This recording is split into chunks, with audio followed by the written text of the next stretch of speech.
Kabayan, ngayon magche-check out na tayo. Punta na tayo ng airport.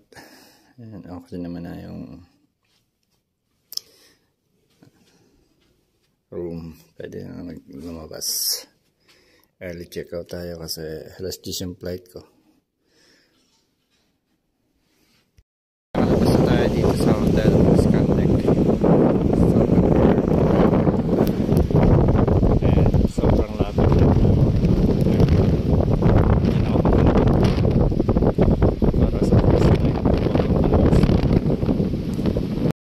Ayan, dito na tayo sa check-in Stavanger Airport.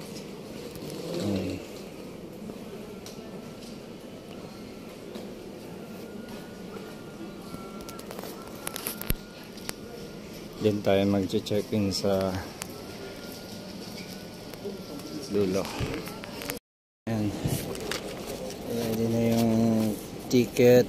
10:35 yung alas. SAS 416. Ayun. 17 gate 17.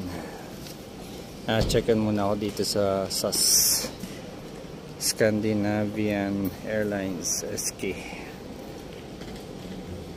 Ayan. Guys, may ticket na tayo.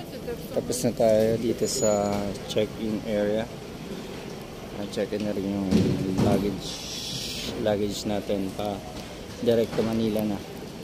Nahanapan din ako ng QR code, buti na lang nakapag online na ako kagabi. Wala nang masyadong abala.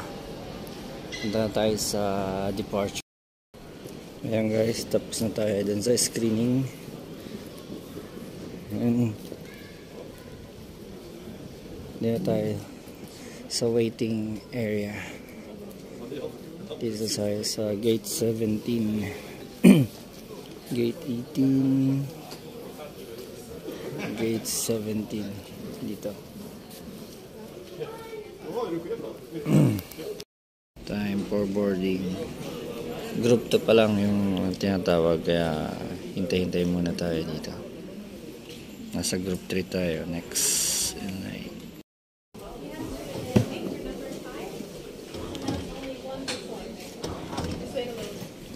Dito na tayo. Pasok na tayo. Puntang Oslo. Medyo maulan sa labas ngayon. At the same time, pagod din. Kakarating lang itong aeroplano pero alis din agad. Dito na tayo sa loob. Sit di tayo. 18D sa dulo.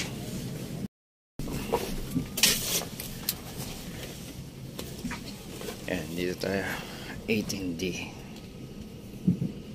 sa gilid, 3-seater tayo sa Oslo. Kakarating lang natin, so naman tayo sa Emirates. Next flight is to Dubai. Hanapin ko yung connecting flight.